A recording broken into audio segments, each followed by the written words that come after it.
Welcome back, guys. I'm Dan O'Cattle. Hey guys, I'm Rob Vieira. Hey guys, Jimmy B. This is the Naked and Famous podcast. We're joined here with our guest of the day, Gato, aka.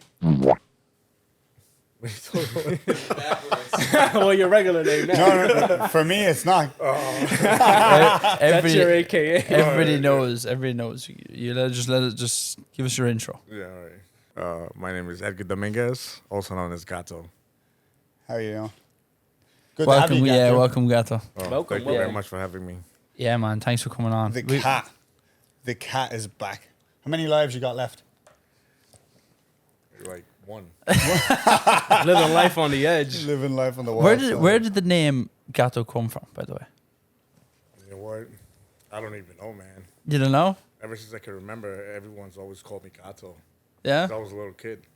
Did you do some like crazy shit where you like climbed up some crazy wall with like double leaps or something? Yeah, something like that. Yeah? Probably, yeah. I think I grew up with one of my cousins. He's the same age as I am. Okay. So I guess he couldn't say Edgar when I was little. So he said something that resembles Gato. Ah, So then it just stuck. caught on. Yeah. I love the nicknames. Yeah. Ah. Funny one. Do you have any nicknames, Jimmy B? Only Jimmy B. So my full name is James Brennan, but I feel like I've earned Jimmy B. Earned it. Maybe fits you well. Rob. When I grew up, my grandmother I was a fat baby. I was like really, really fat, believe it or not. And my grandmother had called me macho in Spanish. It's like strong, Yeah. you know? So Macho. like that stuck with me for a long time. But now I don't go by that. I don't like to go by it. Only my family calls me that. Your family calls you macho.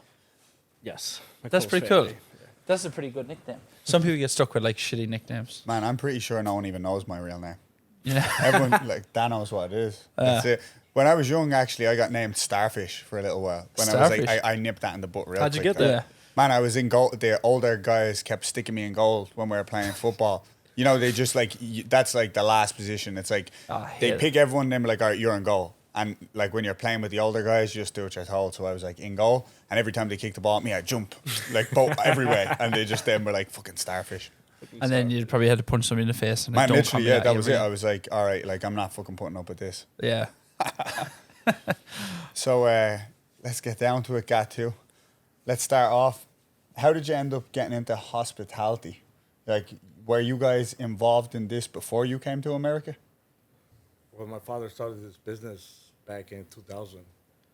And that's when I started working with him. I was a little kid. I was maybe like 13. And I used to go in there and help him out. You know, after school, I would go there and just like sweep the floors or clean around and just do anything. The family business. Yeah. Was it initially the business located in White Plains? Yeah, that's the original location. What's the name of that place? It's called Vera Cruz. Vera Cruz? Yeah. Anybody knows Vera Cruz. So you've been working in this industry for a long time, Gato. Yeah. It's been quite a while. Did you see yourself getting involved in this the whole time, or did it just happen this way? The Actually, family business. Yeah, you know, that's how it is. I guess like Mexican culture, you just do what your father does, and then you just follow in his steps. It's the same in like Irish culture too. I say it's the same in like most cultures. You like look up to your dad. Your dad does this. Okay, I'm gonna do this. Pretty much how it goes. Which is pretty cool. In his brothers do it too, or is that your mother's brothers? Because I know you got an uncle who also runs a restaurant in White Plains too. Yeah, that's my father's brother. Your father's brother. All right, so you got the whole family's involved in it. Yeah, we got the whole family involved now. Is there any competition? No, there's no competition. It's just like a different concept. Yeah. Yeah. Nice. So it's Vera Cruz, White Plains. There's another store, right? Well, my uncle's spot is over here in Marinick Avenue. It's called Sundance Kitchen. Yes. Yeah. At one point, actually, we had 4 Vera Cruzes. Wow. Yeah. That's a lot of work. It's a lot of work. Was your dad doing all of them? I mean, we tried to divide work, but you can't be it with every location. So we had one in North Shore, we had another one in White Plains, and one in Mamaroneck. I find that the Mexican culture and the Irish culture is very similar, Gato. Right? We love to drink. We love fiesta. Very Very similar. family orientated. Do you ever notice this in like hospitality, especially? It's like a lot of Mexican people get involved in hospitality. A lot of Irish people get involved in hospitality, Yeah, that's true. right? Yeah, man. I feel like I've worked side by side with more Mexican people in hospitality than maybe any other people besides Irish. Especially in New York. Maybe it's a New York thing. Maybe a New York thing, but I'd say it's slowly growing to become an American thing, which, you know, I found it kind of perplexing when I moved over here. You go to any Irish bar now, keyword Irish bar, and you look at the menu, quesadillas. Like, this is a fucking Irish bar, what the fuck? Quesadillas? So it Yeah. goes to show, like, the influence that it has. Man, but that's nachos, tacos, nachos, tacos. every Irish bar. But that becomes... Behind every Irish bar is a great Mexican chef. Damn fucking straight. I will think- say I lived in Idaho for a while, and I was working at the Cheesecake Factory, and there was a lot of immigrant workforce in there as well. And when I lived in Colorado. I worked for a place called Movie Tavern. That was very diverse. There wasn't very like Yeah, immigrant. you reckon it's because of location, like so, like in like the mountains, Yeah, probably. you know? The Probably. Midwest. Yeah, the Midwest, the mountainous region, the Rockies. They ain't got the Mexicans in the Rockies. And they got the Mexicans everywhere. Everywhere. You're not wrong, man. Here, New York City, it'd shut down if you took out all the Mexican workers. Oh man, 100%. I was working at Davio's Northern Italian Steakhouse at the time. They did the immigrant strike. There was a time where every immigrant wasn't going to work in the hospitality In industry. Colorado. No, this was in New York City. New York? Yeah, people just didn't show up, and Oh. it was to show how it would impact the hospitality industry and how course. much of the workforce that they are for us. I've never Wow. worked in a restaurant without immigrants in it. No, Ever. never. I've never worked in a restaurant without immigrants. So what happened after that? Well, I'll tell you how we dealt with it.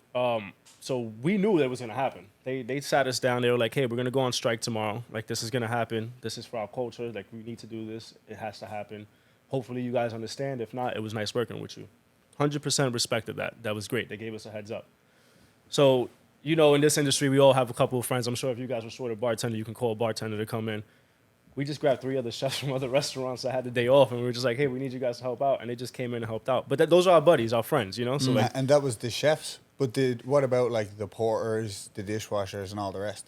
well, they didn't show also or not? our porter was American. Right. Yeah, he was an African American, so he came. He's like, you know, he was part of the team. He was fine with that. But I think it was more of like a Mexican unity Right. strike where it was like, because if you think about it, man, in every kitchen you have at least one Mexican that back there working. 100%. At least one. Peruvians, Guatemalans. I'm going to miss a million other ethnicities. But like literally, like I've never worked in a restaurant in New York without Hispanic people Exactly. working beside me. And like majority of them were Mexican. So places were impacted.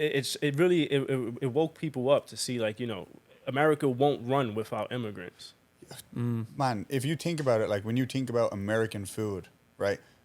Like the main American food is like hamburgers, wings, and Mexican food, right? Like what do you get? Tacos, you know, Yeah. nachos. Yeah, it shows it burritos. really shows the influence, right? Yeah, it's huge. It's sure Texas is essentially Mexico, It's that Tex-Mex cuisine that Yeah. spread all over America like that. Yeah. but it gives a good platform for the likes of you guys, you know, to come here, your family to start a business and share their culture and their food, you know. That's true. It's a funny story though. I love Italian food. You love Italian? I love Italian food. So I asked one of my What's your friends. favorite? I love everything pretty much. So I asked one of my friends who's Italian. I'm like, what's the most authentic Italian spot in White Plains? So he mentioned one spot. I'm not gonna name any names. Name it, go on. I think it was Francesco's. Here in White Plains? Yeah, in White Plains. Okay. It's really good. Not. I never heard of Francesco's. So he said that, you know, they're all authentic Italian. You can go there, they have all Italian cooks, everything. And I'm like, okay, cool. So I go there. As soon as I walk by the kitchen, I hear like Mexican music playing. That's deadly. Yeah. But you hear Nah. that? Did you pop your head in? But the food was excellent. Yeah, actually. of course it was. Of course. course, yeah. Man, as Gato said that every Italian restaurant owner in White Plains ground their teeth just thinking of who he's going to name. Yeah. Yeah.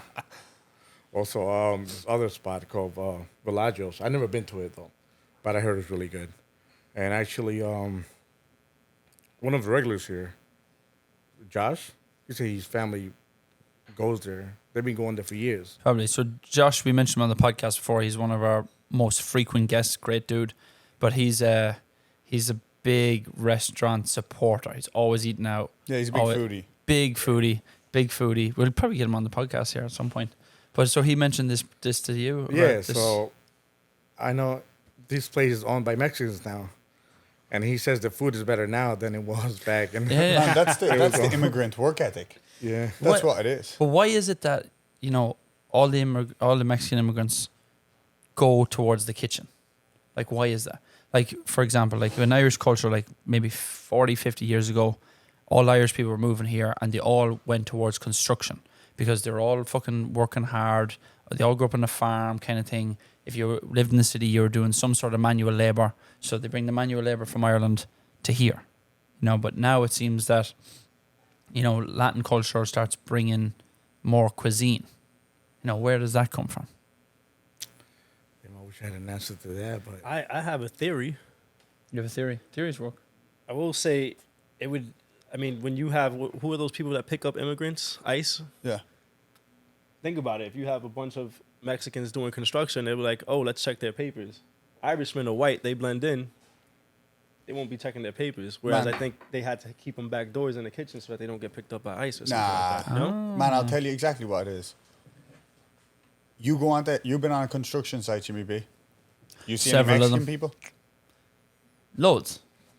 Same thing as Lots. Irish people, right? You don't need any college.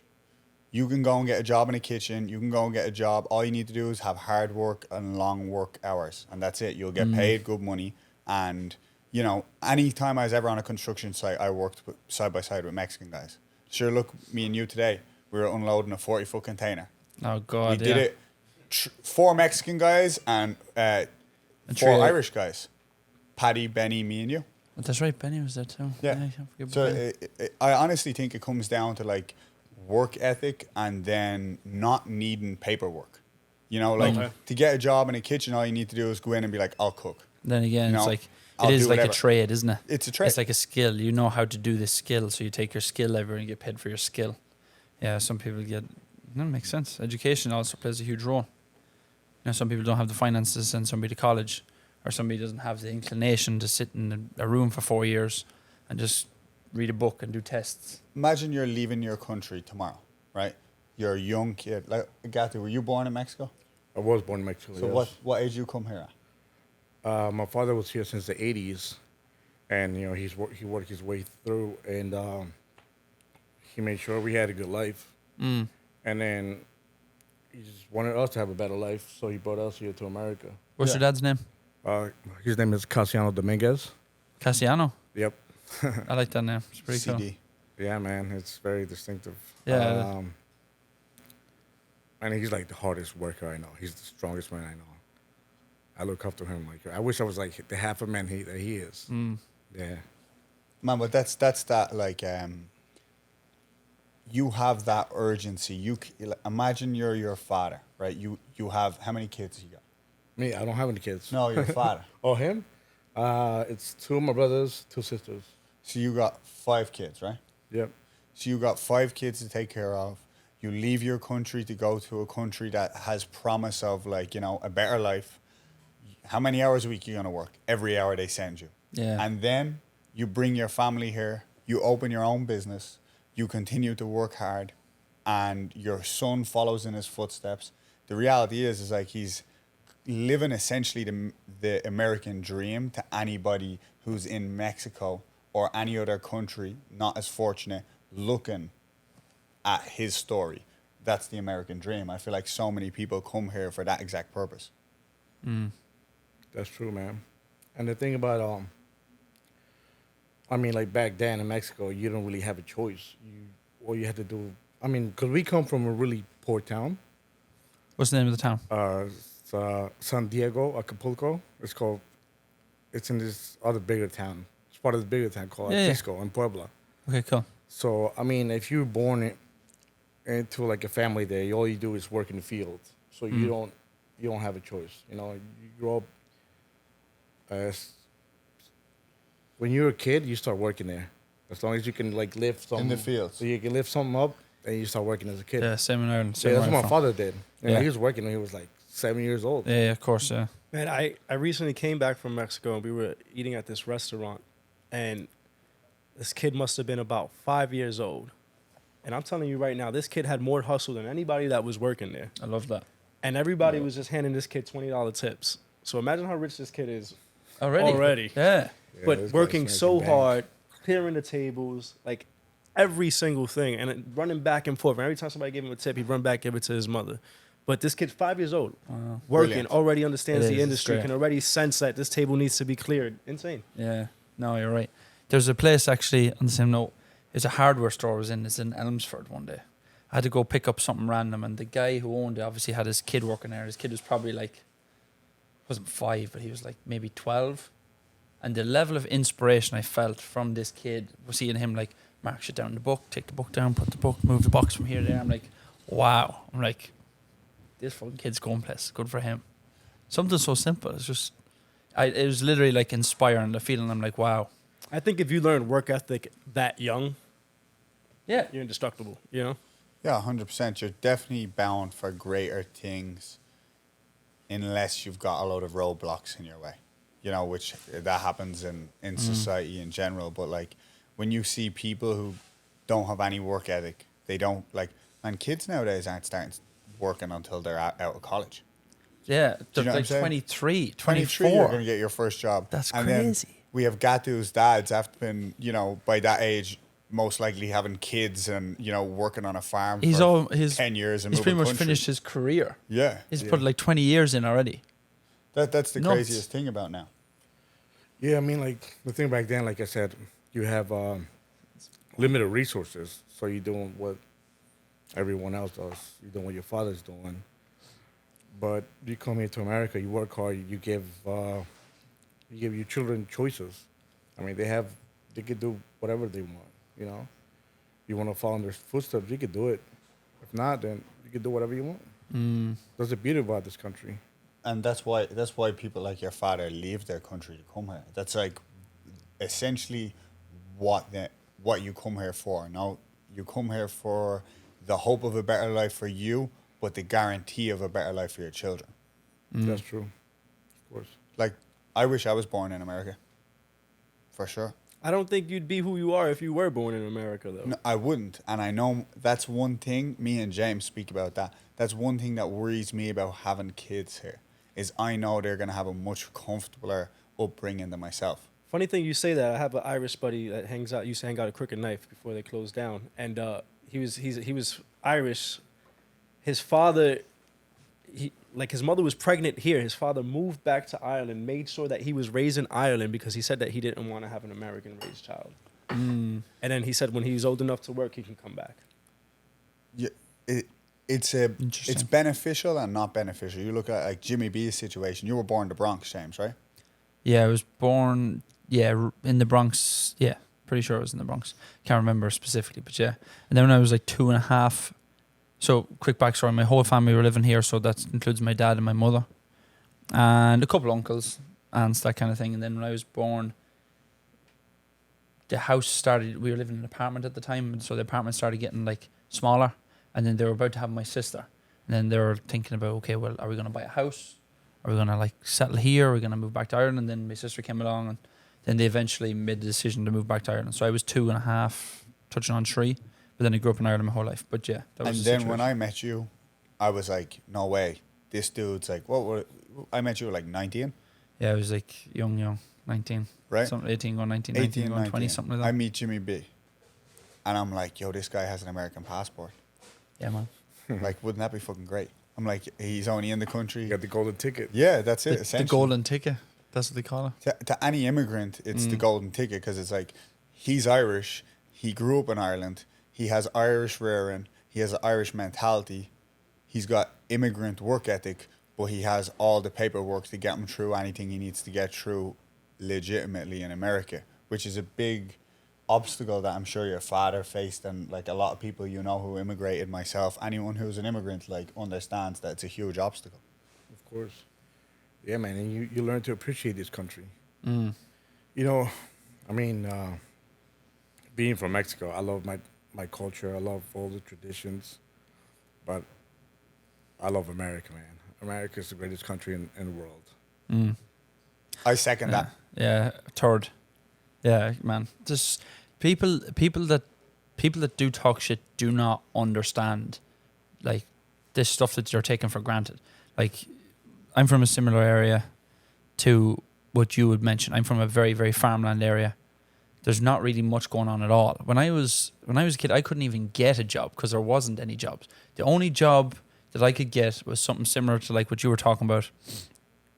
We call it the bog, right? So you basically are going in lifting dirt, like as far as I can see, like probably 150 yards long by like 10 yards wide. You're lifting dirt, and when you have the whole entire row lifted, so think about this: 10 yards wide by 150 yards long, Like a football field. like a football In field. length. And when I say done, you have to lift it like 4 times, because basically in the bog they cut things called peat, and the peat is used for open fires to like heat your home. So you have to pick up every Peat single is turf. turf. Yeah, in Ireland we call it turf. Yeah, good point. So in the bog, each piece of turf is probably like 1.5 feet long, right? So you have to turn every single piece of peat over. First of all, you got to let it dry. Then you got to come back and stack it. Then you have to let it dry again. Then you have to go back, and any bits that fell over, you have to restack. Then you have to bag it all, take it home. But only when you have it stacked and it's dry, ready to go, that's when you get paid. And you get paid like 4 or 5 euros a row. A row, Yeah. man. It's crazy. It's funny that you say that. It's man. fucking nuts. So I'm from Dublin. Fucking crazy. I've never, my family, you know, my grandfather's from Tipperary. I had spent a lot of time in Waterford growing up, you know, in the countryside. I'd be a dub who's very accustomed to, like, I spent a lot of time living in the countryside.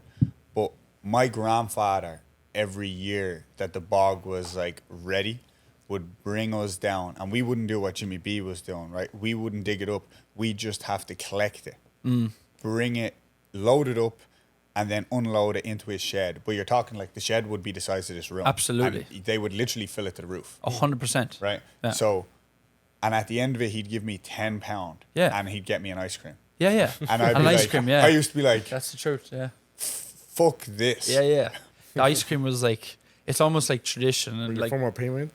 that is what it is, Yeah. I swear. You're coming home and you stop in Ireland, we call like soft serve, we call them 99s. So you're coming home, he's like, get him a 99 with a flake. Costs like €2. And you go home, licking your ice cream, like, oh, great. And in reality, you're like, fuck this. Fuck. That was Child labour. yeah, Undercover. 100% child labour. You can't argue about it. That was one of the most mind-boggling things that happened to me when I moved to the States. The second job I had when I moved here, I was working with a guy. His name is eluding me at the moment, but it was in a college in Manhattan. He got the job to redo the stage floor, so he sent me in, and I had to basically tear up the stage. Right, very, very simple: hammer and chisel up, start taking it up, real easy stuff. So anyway, he's walking me around. He's like, "Okay, yeah, is this all right? Do you have everything?" I'm like, "Yeah, that's fine." Yeah. He's like, "Okay, I'll come back for you later on." He's like, "I'm gonna pay you 20 an hour. Is 20 an hour okay?" And I heard $20 an hour, and I was like, $20 an hour? I was like, it's 7 o'clock now. Get me more If- hours. Yeah, if I stay here until midnight, and straight away I'm like, yo, I'll stay here until like tomorrow. Can I stay here till tomorrow? So he came back for me at like 10 o'clock that night, and I was like, oh, that's fine. What time to start tomorrow? I was like fucking nuts, couldn't believe it. But like that's like a going rate for any labor, like $20 an hour. Yeah. Like shit's bonkers. I couldn't believe it. It was nuts. How long ago was this? Man, that was really good money. It was a long time ago. But that's hard work. Yeah, You so know, you it's, have it's you're down on your hands Yeah. and knees. Yeah, Like, yeah. You Yeah. got to think about, like, right, 8 years ago. if you were the carpenter in that situation, right, maybe he would have got $16 an hour if it was handy, but you're down on your hands and knees ripping that up. Your back would be killing you. And he's looking at it like, I'm getting paid whatever for this job. This young fella is going to do the hardest part of this job Yeah. for me right now. But man, I was fucking happy to do that shit, 100%. And anybody should be happy to do it. It's like, anybody can do this. Like anybody. Getting back to the same point we spoke about before. Anybody can do this. You can make a comfortable wage. There's nothing more. What more do you want? Man, I No? look at like every day. I put up a thing on my story today saying God bless America. I say God bless America every day, right? I genuinely, when I say God bless America in this day and age, sometimes people like sneer, and I'm like, you just told me everything I need to know. With that sneer, you told me everything I need to know. I'm sorry, before you say it, Rob, I'm going to say this, right? When I say God bless America, I look at Ireland as my mother, and you can never replace your mother, right? Like, your mother is always your mother. But I married America, and this is my wife, you know? And that's how I look at it. And honestly, your wife gives you, or your mother gives you life, but your wife gives you kids. And Ireland gave me life, but America for me is giving me like the opportunity at a life that I want. If you come here and you don't see that, then you've been robbed of that, essentially. I totally agree with that. I had an experience. I was younger. This was in my younger days. I was making pretty good money, and I would go to a Federal Reserve Bank to cash my check, just so I didn't have to pay to cash my check. And I'm sitting there, and there's an Asian woman about to cash my check, and she's a little frustrated because she just doesn't want to cash the check because it was above her. It was like not what they do. It wasn't that kind of bank. And I'm talking to her, and she's like, I don't understand why you don't have a checking account with us. She tells me, I was like, well, what's the minimum for your checking account? She goes, $3,500, $3,500. I look at her, I'm like, well, I don't have that kind of money. And she looks down at my paycheck, and she tells me, why not? You make good money. You should have this kind of money. And I had this lady tell me that I'm in America and that it's the land of opportunity, and there's no reason why I shouldn't be well off at my age making the money I was making. And I didn't realize it at the time because I was young, dumb, and full of, going on. And I was splurging my money. But she was absolutely right. Money. Like, she was absolutely correct. You go to other countries, and I know there's countries like you can't even start a business. Like, you're not allowed to. And here, people think, oh, I need to start a business, and they think it's the hardest thing, and it's literally the easiest part of anything. You can form an LLC immediately and start making sales or sell an item. And I think a lot of Americans, I will say, don't take advantage of that opportunity. They prefer to work for somebody else and slave for somebody else and put a blind eye to what America really is. So when Daniel says, oh, I God bless America, people, we don't look at the Democratic view or the political view of it or the Republican view of it. Like, we're talking about what America was basically based off, is like the land of opportunity, coming here and being allowed to chase your dreams. And that's why I'm proud to be an American. That's the whole point of it. Man, people come from all over the world. There's people trying to get into this country. From every corner of the planet, there's people from Asia, from Africa, from South America. Still from today. Europe. They've been doing it for hundreds of years. Since America's been America. Man, there's people who'd give they give a finger to get into this country. Like, you know how many people like try get in here and they risk their life and limb to get in here. They send their kids by themselves. Yeah. That says it all. But then you have people, they don't see it. But I suppose that's even better for the people who are trying to get in. If they don't see it, then... That's how I say we need those people so I can succeed.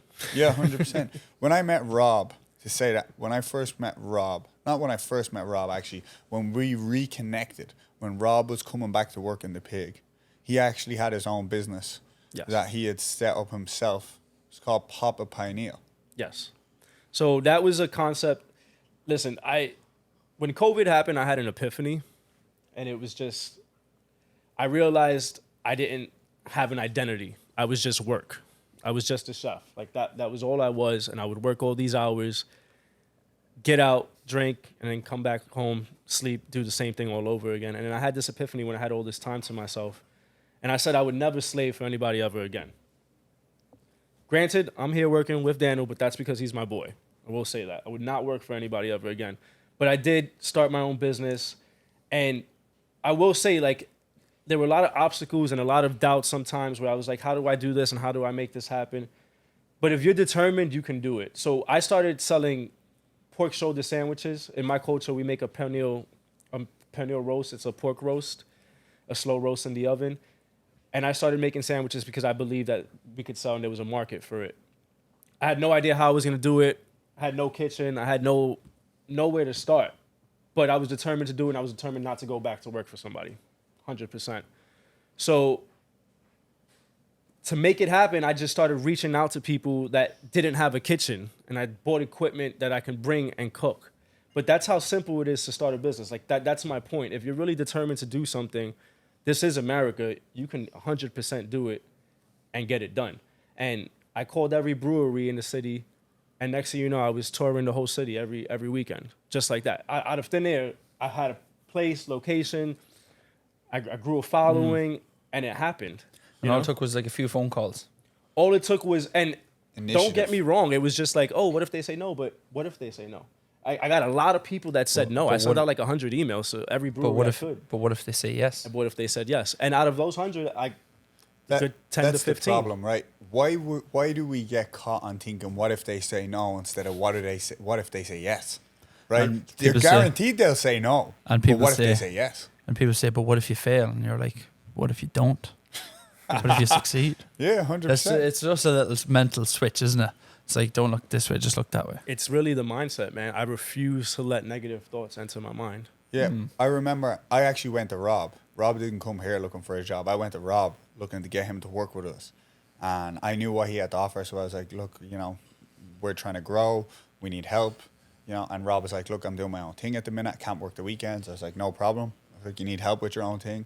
Just let me know. I can help you as much as I can. Like, I'm busy, but I can help you as much as I can. I dropped him down to Brooklyn. I seen it. I was like, it makes sense. Like, you solved the problem for someone. That's essentially what it is. You want to start a business, think of a problem that you can solve. And you were solving a problem for these breweries. They had as much beer as they could ask for, but they had no food. Yep. And then this is what it is, right? This is the game that we're playing. Essentially, we're whoring ourselves out to the world. That's what it's all about. Entrepreneurship, man. Yeah. But you have to give that at the start. Yeah, man. A lot of people say that the American dream is dead, but it's not dead, man. So is there. That's a good point to bring up, Someone's been Gato. Yeah, you're dead right. The dreamers are dead. That's what it is. That's exactly what it is.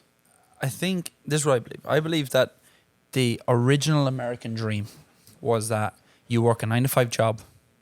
That's enough to take care of your house, your family, have a car, have the nice life, all right? But you're working for that nice life. Now, you can still get that. The only difference is that style of, that lifestyle, you can have, but the work has changed. I'm going to agree with you, and I'm going to disagree with you. I think you're 100% right, but I don't think that's the original American dream. I think the original American dream is actually you come here and work for yourself. But I do agree with you that at one point the American dream was you go to work for a 9-to-5 job and you'll be supplied with everything you need to have an amazing. But I think that was set up to stop people actually doing the original American dream, which is be your own person, work for yourself, and supply yourself with the life that you want to have. Like when you look at Gato's father, I'm sure he worked for a lot of people, right? But his son worked for him because he set it up in a way that was his dream. He got to work with you. Imagine how much extra time he got to spend with you. Yeah, of course.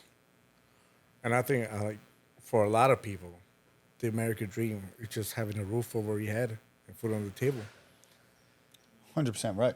Yeah, because a lot of people in different parts of the world, you don't even have that. That is a dream to them, though, right? Like that's in a lot of parts of the world, the dream is to have food and to be sheltered. Yes, that is. I think, back then the 9-to-5, a couple of years ago maybe, you could afford to live. I just think the 9-to-5 now, it doesn't cut it. You need a second job in order to get by because it's so expensive these days. Especially in New York.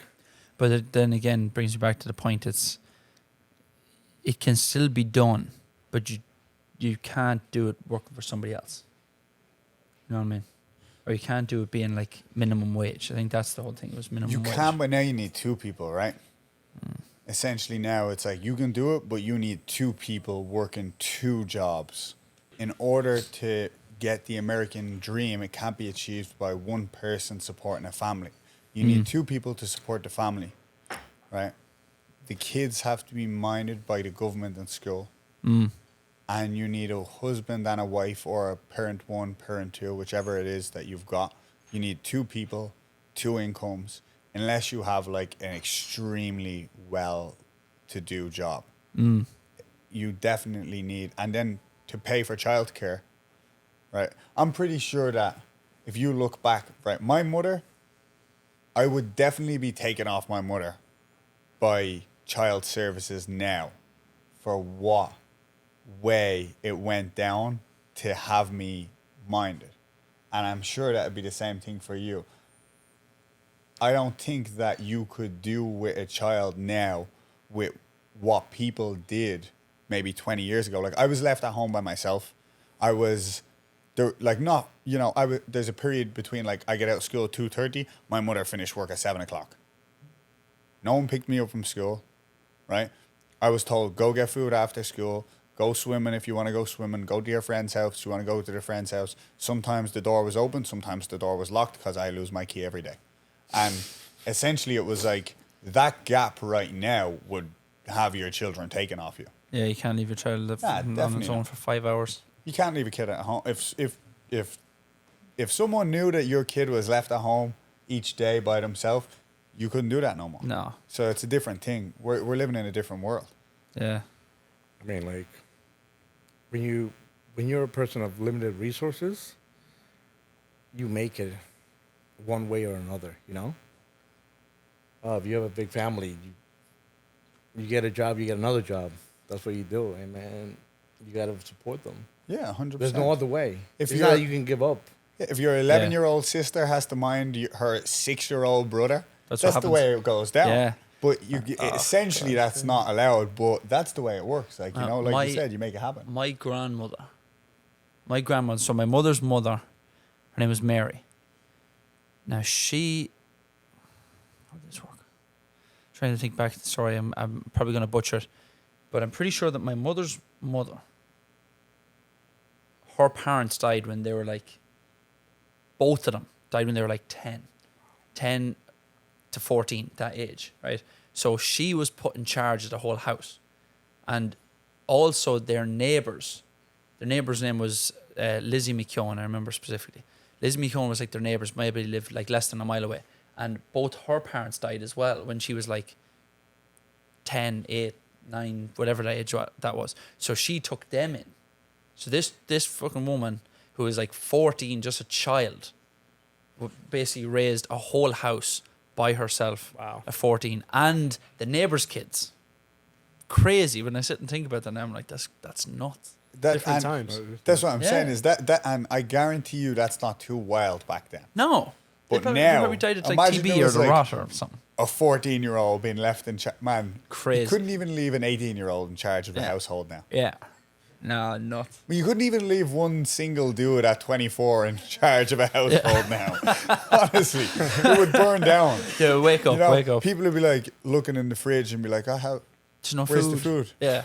There's Looking no in food. the oven. How do you turn it on?" Yeah. That's a big debate. Or not a big debate, but that's a big point that like Jordan Peterson brings up a lot. Like we love Jordan Peterson here in The Blind Pig. But he brings up the point that you should make your kids capable, not comfortable. Yes. You know, like they should be capable to go out on their own and be like, okay, I got this. Yeah. Rather than be like, oh, you know, like sitting like rubbing their head all the time, and then you let them out in the wild and they're like, okay. Or not the wild, like you let them out in their own life and they're like It is the 24. wild. The wild, okay, our wild. Yeah. Let them out in the wild when they're 24 and they're like, oh, so Man, you know, how do I do anything? They just walk across the street without looking at the sidewalk Get or without, smashed. you know, exactly. It's like, you ever see when you first get a dog, right? You get your dog, you can't let it off the lead because it's just going to bolt. You don't know if it's going to come back, so you call it. If you let your kid go out at 9 and it hasn't learned to walk across the road when the green man says go, you know, at the stop walk, and it just runs out in front of a car, that happens to dogs. You know, it can easily happen to kids. Oh Jesus, that's Survival of the fittest, I suppose, right? Hey, Don't let your kids out. we're getting that way. Yeah. Man, any of you see this Kanye West thing? Yes, a lot of. You see this guy is too? banned. Man, I try to stay away from like social media and all the news and stuff like that. Yeah, you're better off. But yeah, It's definitely bad for your mind. I've been in the hiatus like you, Gato. I tried my best to delete my Instagram during the day, and maybe I'll download at night if I have some time. But I have seen that Adidas just dropped them, but now everybody else is dropping them, right? Yes, yes. I know everybody's- like Adidas cut them off. Yeah. That's what I heard. Yeah. And, Everybody cut him off. and they're losing like But why? like $1 billion a year. Why? Because he's been an anti-Semitic. He's been Right? anti-Semitic. Or he's at least been accused of being anti-Semitic. I did see his tweet. Part of his tweet goes, I'm going to go DEFCON 3. DEFCON 3 on Jewish people right now. Or I'm about to go. That's a wild tweet to put out. Something like that is crazy to say. That is crazy. But in context, maybe not so crazy. You know, maybe he shouldn't have worded it that way for sure. You know, Definitely because it's too wide. But You'd think that you'd why? have a publicist, wouldn't you? Yeah, exactly. Well, but no publicist would probably touch him right now. You know, because he's essentially crazy. He was deemed crazy by the media. Like, I don't listen to music much, but I know over the last 6 years, Kanye West has been said to be crazy, right? Like, it's said that he was like in a mental institute and he's crazy, and it must be crazy to be in the family that he's in. The Kardashians, if you're a part of that family, you're crazy. They're basically like, on the surface, they're like Hollywood royalty. Is Yeah. essentially what they are. 100%. But you can only imagine the shit that goes on there. I don't know why everybody jumps in to date them. Huh? I don't know why everyone wants to date the Kardashians. Because you're I dating mean, royalty. I It's like date dating a the queen. Kardashian, no problem. I'm sorry. If any of the If you're out Kardashians there, are any of the looking, Kardashians are watching, my name's Chef Rob. I'm right here. Which one would you go for, Rob? Kendall's my girl. I don't know one from the other. I have no idea. yeah. Yeah, Kendall. I she's not a like Kardashian, I like she's Jenner, OJ's she's one of daughter. them. Which one of them is OJ's daughter? Oh, O.J. Simpson's.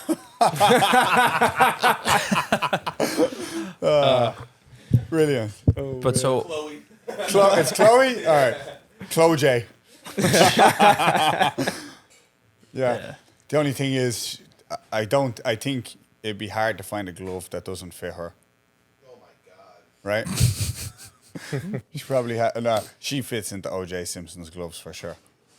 But man, you know what's crazy to me is not that Kanye West is in trouble for saying what he said, because I don't think it's right, but that other people didn't get in trouble for doing the same thing.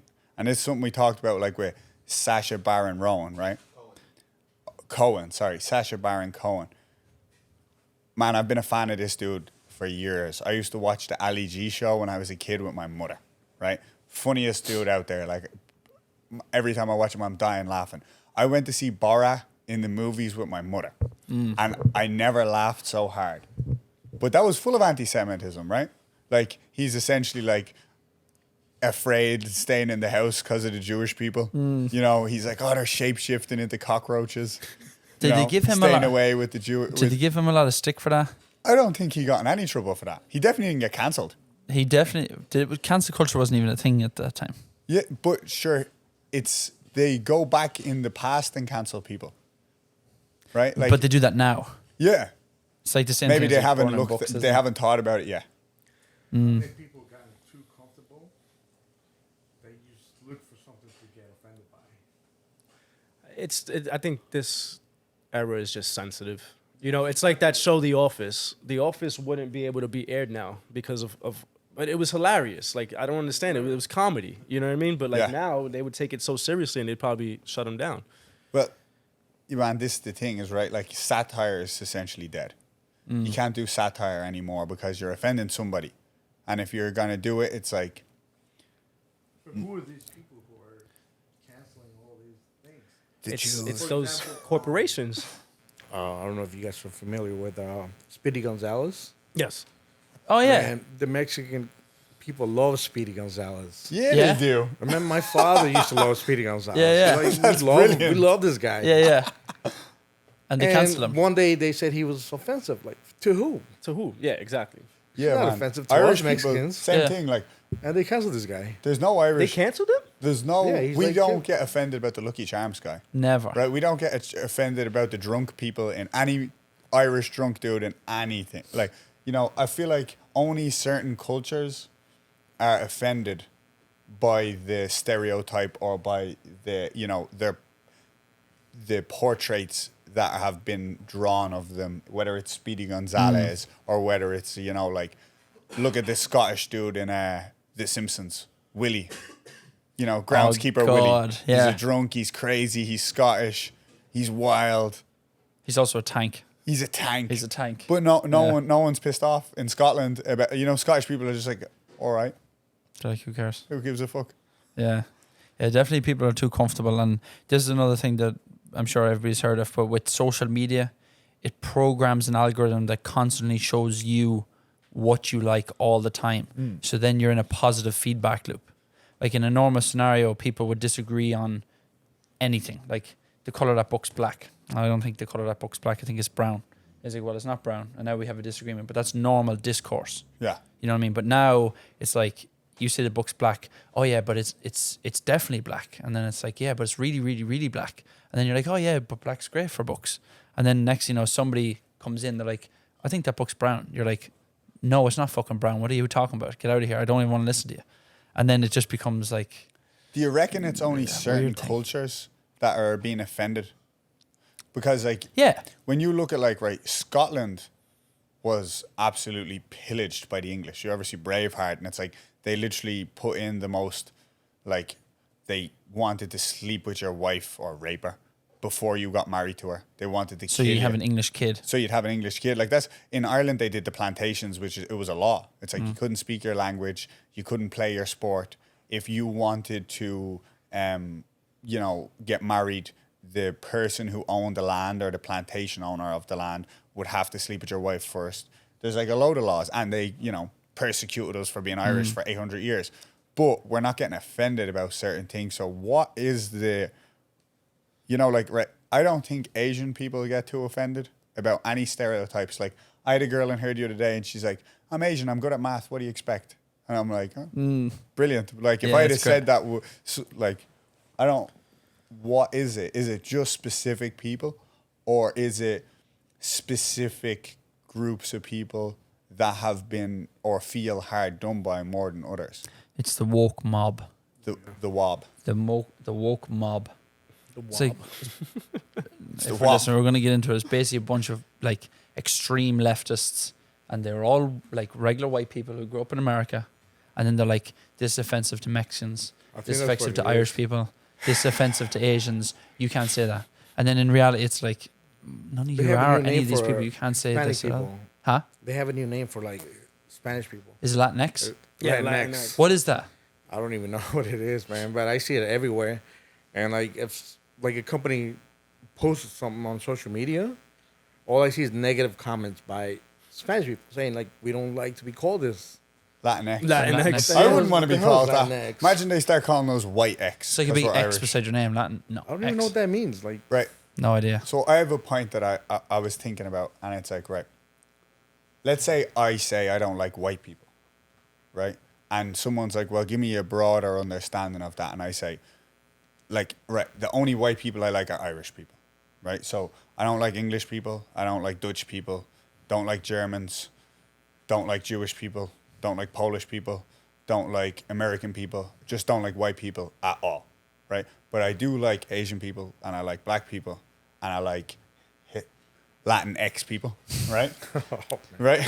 So I like all people who aren't white except Irish. But that includes Jewish people. Am I anti-Semitic now for not liking that? You just Or is it just, I'm would be okay as long as I don't like all the white people?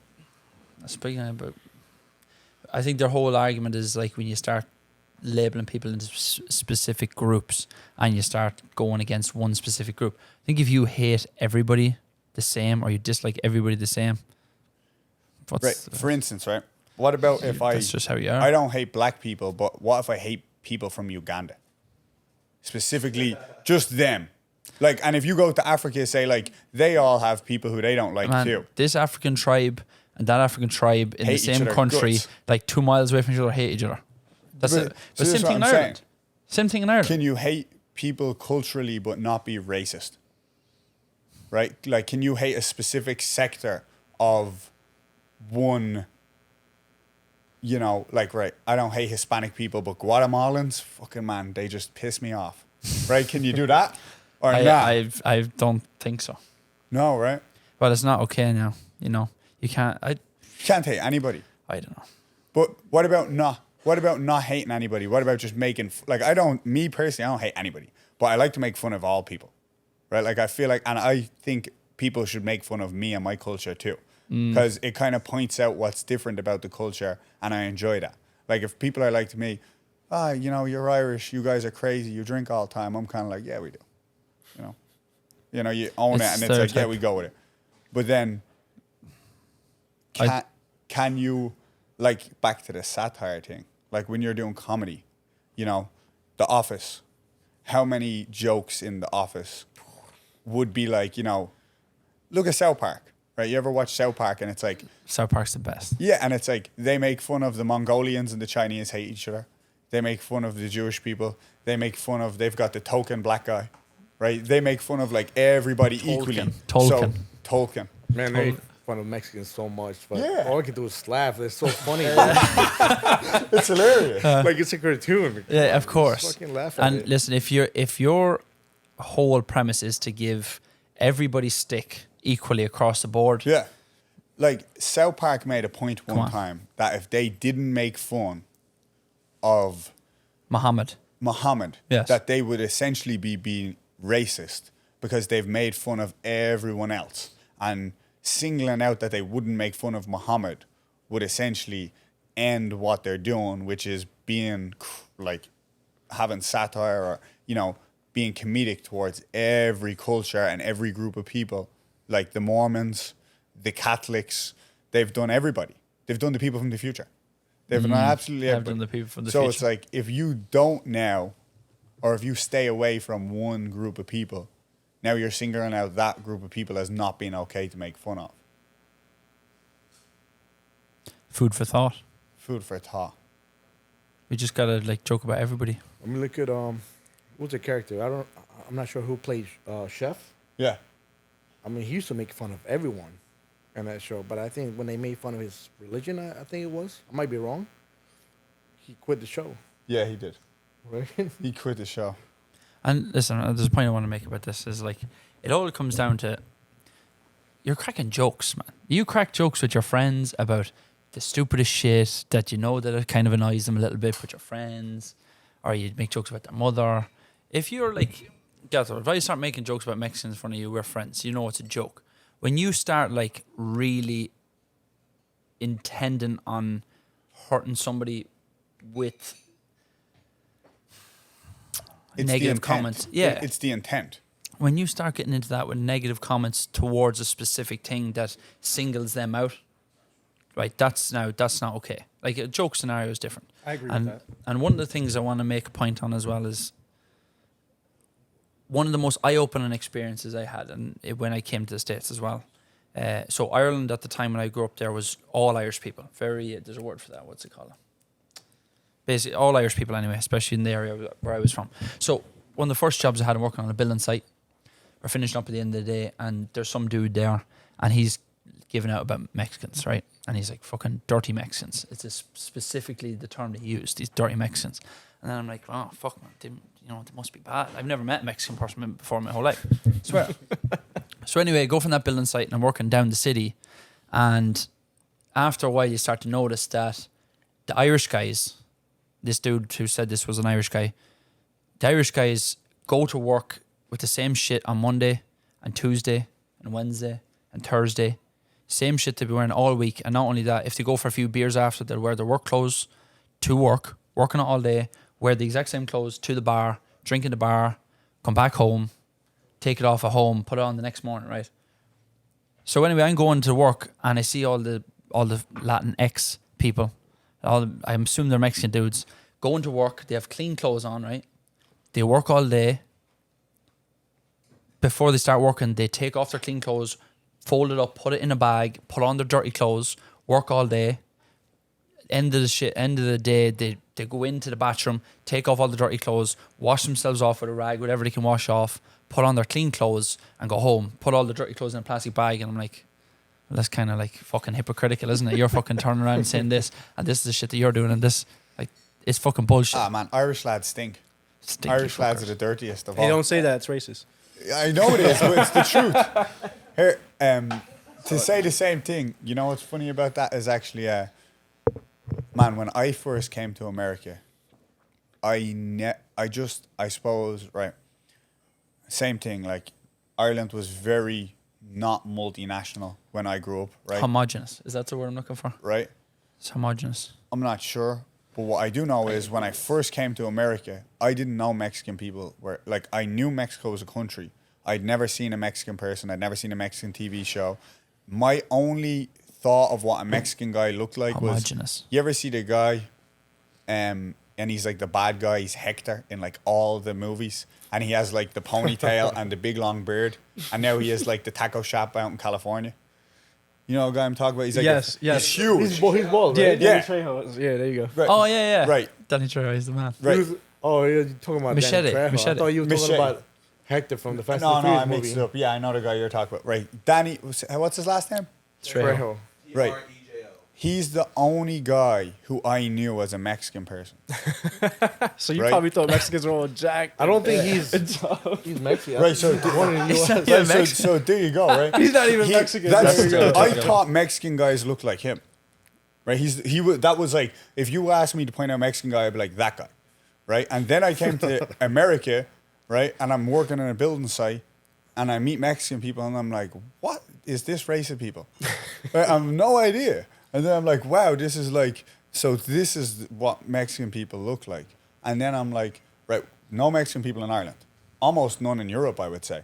Like when I grew up, never seen one in my life. And now I'm like, right, I didn't even know Mexican people looked like growing up in Ireland. Danny Trejo is Mexican. I just looked it up. Yeah? He's Mexican. So Oh, Danny he's Trejo born is in Mexican. Mexico. Right, this is what I'm saying. So Is he I a thought, Mexican citizen. right, so I thought, American, though. He's American, but Mexican. yeah, Parents. right, So I he's not thought technically all Mexican. Mexican people look like the guy from Machete. Right, I'm just like huge, jacked, ponytail, beard banditos. That's what I was like thinking. And then I come to America and I'm like, all I mean, right, like, Mexico's a huge country, man. We Yeah. have like people, they all look different. Look at Canelo. yeah. Canelo looks Irish. Yeah, Well, I he feel does. like there is actually He is Irish. there is actually a blend of Mexican and Irish culture. Didn't a lot of Irish people go to fight with Mexico in a war? If you look that up, I'm pretty sure that a lot of Irish people went to fight with Mexican people in a war to defend Mexico, Yeah. and that's Oh, was that the? Probably. Against the Americans, I think. Yeah, that was that battle that took place on the border. yeah. We'll have to put it in what it is later, but I guarantee you that this is a known battle. There was a lot of Irish participants. They went to help fight for Mexico, as they were doing in Ireland against, like, you know, the invasion of an outside country, and they were like, yeah, these people should have their own land. And then a lot of them settled there, and you have like a lot. And then also you've got like how many other people have come to Mexico, and like what you've got Spanish people. I'm sure there's probably There's a French. city in Spanish- Mexico where like the population is mostly light skinned, right? Yeah, I mean, In Mexico City, there's a lot. it was the Spaniards who took over Mexico. Okay. It was, I think it was 1521 when they took over the Aztecs. And Man. after that, they settled there. So if you go down to Mexico City, you see like a lot of buildings that look like the old Spanish buildings, and yeah, like their influence was huge till after the Mexican Revolution. Okay. Yeah, when Man, when you're in Europe, like when I was in Ireland, Spanish people from Spain aren't white. They're not white. No, What are they? they're Spaniards. Like I go on holidays from Ireland to Spain, and I'm like, fucking Spaniards everywhere. Yeah. Right? I mean, But but they're I white. honestly- They're European, you know. That's Yeah. like, but that's like most Americans. They would just think, oh, that person's white. They don't know what country they're from. You know what I mean? Like a lot of people say that. Man, when I went to Brazen Fox, I asked every American person who worked there. I was like, I specifically didn't go to any of the Latin people in the kitchen because I was like, they'll know. So I went to all the American kids I worked with who were all young at the time. I was like 23. They're all like, 20, 19, 18 waiters and servers. And I asked every one of them where Spain was. And some of them, none of them knew where it was. But I was surprised. I wasn't surprised that none of them knew where it was. But I was surprised that some of them thought it was in South America. Right? I was like, you think Spain, like Is in Spanish, South is in South America? And they're like, yeah. And I'm like, and then I had to call down one of the guys from the kitchen. He was only young. And I was like, where's Spain? He was like, Europe. And I was like, yeah. I was like, obviously. But man, that's like, it's crazy. Yeah, Yeah, so I mean- I saw this post one day about the Latinx.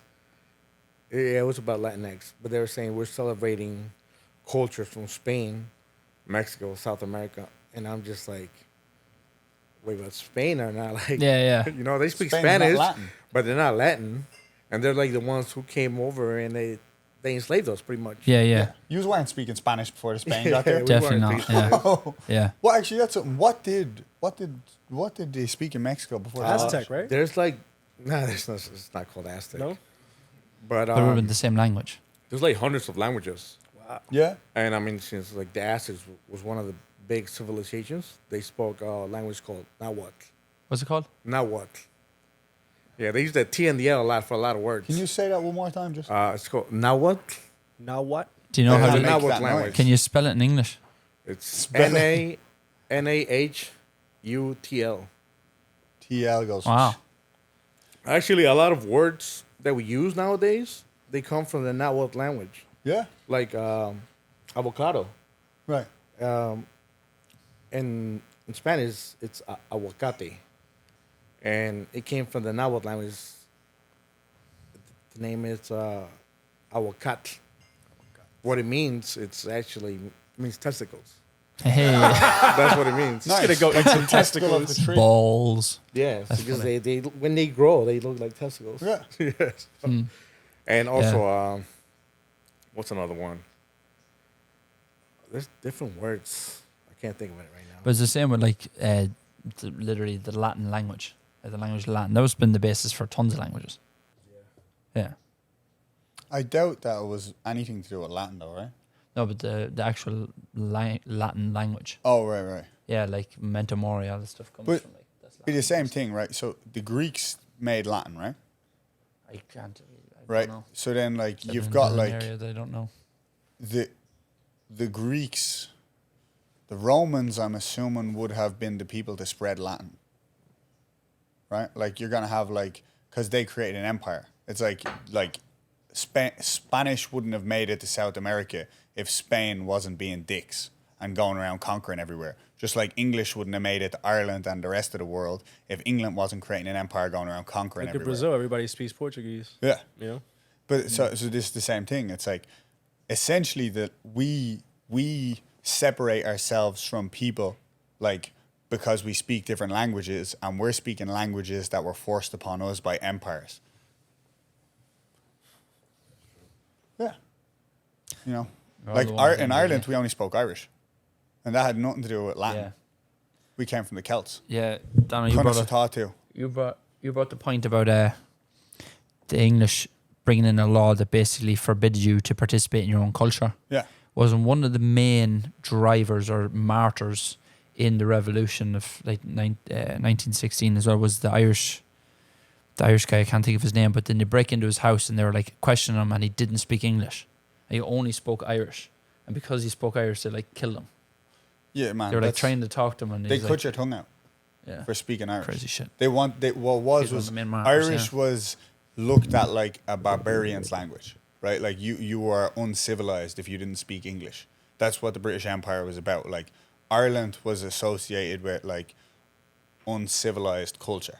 Yeah, we had things like Newgrange and things that we couldn't explain today. Things that like Yeah. we couldn't reproduce today. They had such a deep, rich culture with languages, poetry, songs, music, and a way of living off the land that was looked at as like animalistic, but essentially it's actually like amazing.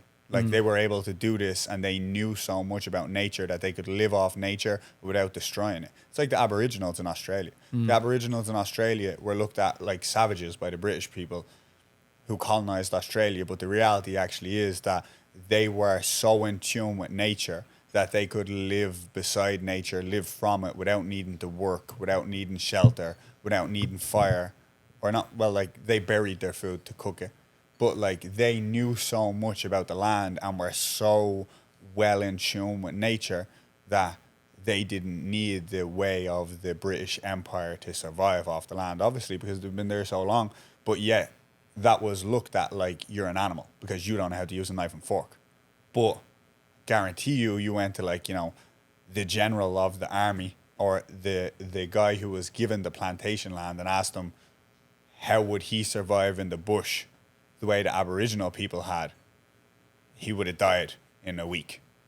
You know, yet these Aboriginals, this funny story about the Aboriginals is actually they at one point gave all the Aboriginal people homes, but Aboriginal people, from my understanding, don't understand or don't want to understand the idea of property, right? Like, because you can't own nature. So they don't understand the idea of property. So they gave them homes, and they looked at the homes as like, essentially like fuel for fires. And they like took the homes down, burnt them, and they're like, oh, we're having a fire. Great. You know what I'm saying? But that, and same thing, like they got in trouble with the English because they kept going and like taking their sheep. And they're like, no, that's my sheep. And the Aboriginal guy would be like laughing and be like, no, it's just sheep. Yeah. You know? But it goes to show like what like civilized people and what civilization brings to actually like these people were so civilized they didn't need to go outside their means and destroy any nature. They could live in tune with it. That's what I was gonna say. They're not over there knocking down trees. That's not civilized. No. You know what I mean? They didn't need to like, you know, have any like you know, farming's not bad, but like the factory farming where these animals don't get to live and stuff, you know, where they're essentially like, you know, just bred for food. They're not getting to live a life, and then they're tortured by slaughtered, like, you know. It's like definitely they weren't doing that. They were going out and being like, oh, they knew like this animal has reproduced for harvests, or, you know, for whatever way they were counting time, 5, 6, whatever the case may be. They would know that this animal's reproduced, so this is the animal we eat. You know, it's got to live, it's passed on its genetics. But like we don't know any of that stuff. We just kill things after we try get them to grow after like 6 weeks. How fat can we make it in 6 weeks and then kill it? You know, like chicken wings is crazy, you know? Yeah, man. We talk about. You ever see the Cat Williams thing? No. He's like, why is there chicken wing shortage? But there's no shortage of chicken thighs. Right? I don't get it. He's like, stop real quick. Jufu. We probably have to get the cocktail of the week going soon, lads, because Yeah. it's a little past 12. Oh yeah, we got it bound. Yeah, we got it soon. Oh yeah. Yeah. Want to just wrap this topic up Yeah. and then segue into the cocktail that we can explain it. I'm going to start making it. Sweet. We had a cocktail week? Cocktail of the week. Every week we do a cocktail of the week. This week's the well slapped arse. Just kill it for the Mexican. So you can just, I guess that's enough of a stereotype talk or something like that. I don't know. Yeah. Yeah. Take it away. But we probably got a little bit off topic with a lot of the stuff we spoke about today. But you know what, man? I suppose it's just one of those weeks where there's a lot of stuff going around in the media and a lot of like different thoughts, different viewpoints on everything. And like us in the hospitality industry, we don't essentially get to have a viewpoint, because if you do, you're going to be in conflict with 50% of the people you come in contact with no matter what. So you're better off not having a political view. You're better off just kind of, you know, understanding that everybody's different and everybody's going to have different views, and, you know, you can't see it from all different points. But we still hear about it. We still see it every day. We still have people coming in trying to talk about it. Yeah. You're fundamentally, I think you're better off just blocking out all the noise and just keep doing what you're doing. Funny one, actually, Jimmy B, you spoke about this. When guests come in and talk about politics, So you had two gentlemen in here, and they were essentially just talking through different viewpoints, right?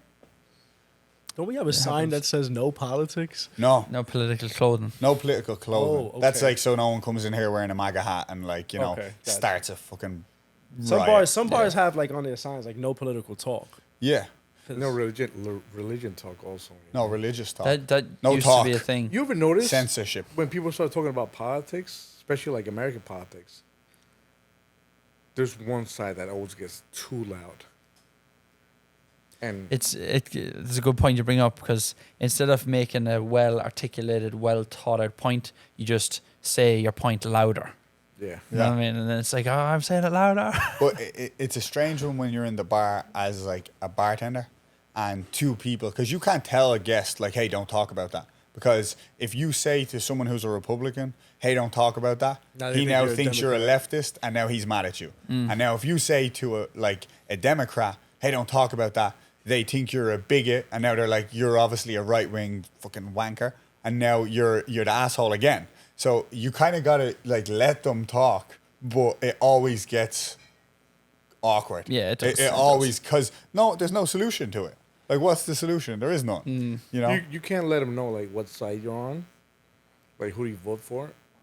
I But don't vote. the only thing you could do is just give them facts. That's it. But man, It's like something that you can prove. Yeah. And You here's can't the let them thing. know your opinion. there's no facts anymore either. I think like There's I don't vote facts. either. I never voted, and I don't vote. Everybody says, "Oh, you should vote; it'll make a difference." I don't vote because then I think it shows that I agree to what is actually going on in this government. I don't agree with any of it at all. That's why I don't vote. Yeah, I know what you're saying. Like, I didn't consent to being part of this. Yeah, I don't want any of these politics. I don't want a Democrat. I don't want a Republican. I don't want any of it. I just want to live my life. I think honestly, it's all a distraction to keep people focused. I mean, keep people distracted from their actual goals and keep them unfocused. There's definitely some truth to that as well. I agree. But it's like they say, and I've heard this from many people, right? If you were in Russia, right? A fact in Russia is not the same as a fact in America. And if you're in America, a fact in America is not the same as a fact in Russia. The history books are all different, you know? Yeah. Yeah. Yeah, it does go to show that like every idea comes down to like a fundamental level. And the fundamental level is essentially the bedrock that all other ideas are built upon. Now, if you change the fundamental bedrock, then now you change everything. But we don't know. You know? Like, we don't know the history.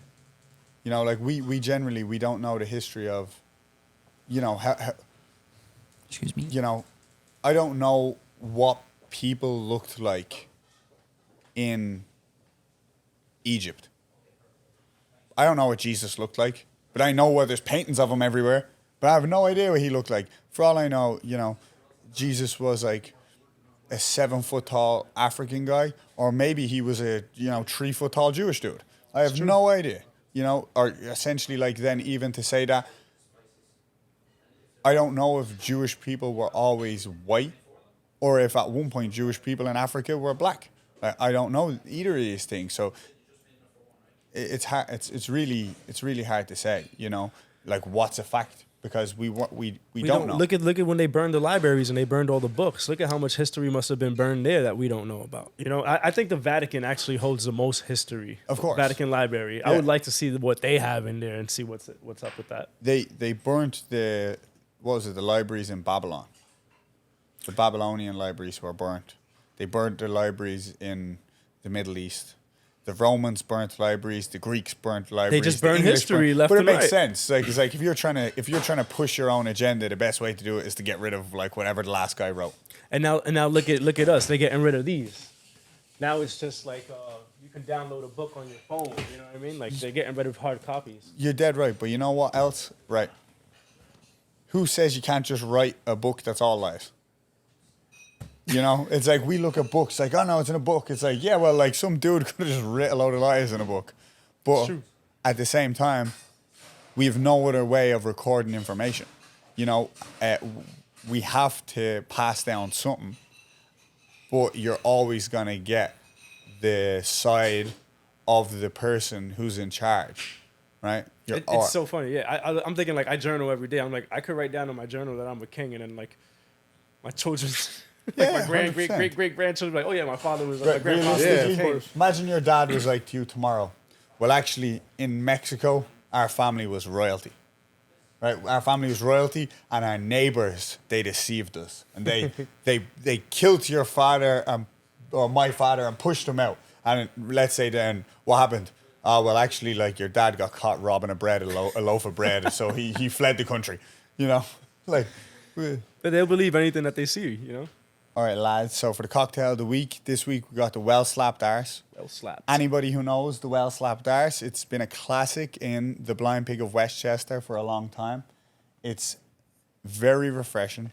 It's made with Blanco tequila, agave lime juice, a raspberry shrub, and a house-made habanero bitter. It's a twist on a classic, spicy margarita. It's topped off with some Angostura bitters, and I would say of all the cocktails we've had, it's one of, if not the most palatable cocktails to the majority of people, So here we are. I have a question. Cheers. Where did the name come from? The well slapped arse? Yeah. Me and Jimmy B were just sitting around in my house. We were Slapping thinking of each other's names. arses. We were slapping each other's arses. We were thinking of names for cocktails, and this one was nice and pink. And we were like, it's like a well slapped arse. And there's a saying in Ireland that goes, he has a face like a well slapped arse, or Yeah. she has a face like a well slapped arse, which essentially means like you're hideous. Okay. So the cocktail's colour gave it the name the well slapped arse. Cheers, boys. I think it's what a lot of people need nowadays. To the well slapped arse. You need a Absolutely right. well-slapped ours. These spoiled children these days. Cheers, lads. Oh yeah, that's nice. I love it. You love it. Yep. You heard it right here. The man from Mexico loves it. The well-slapped arse. Everybody loves a well-slapped arse. Who doesn't? I like how you guys use guajillo in it. Mm. Yeah, that's like a Mexican. Yeah, of course. Pepper. You gotta throw it in there. All right, lads. Well, listen. We're about to wrap up here at the Blind Pig.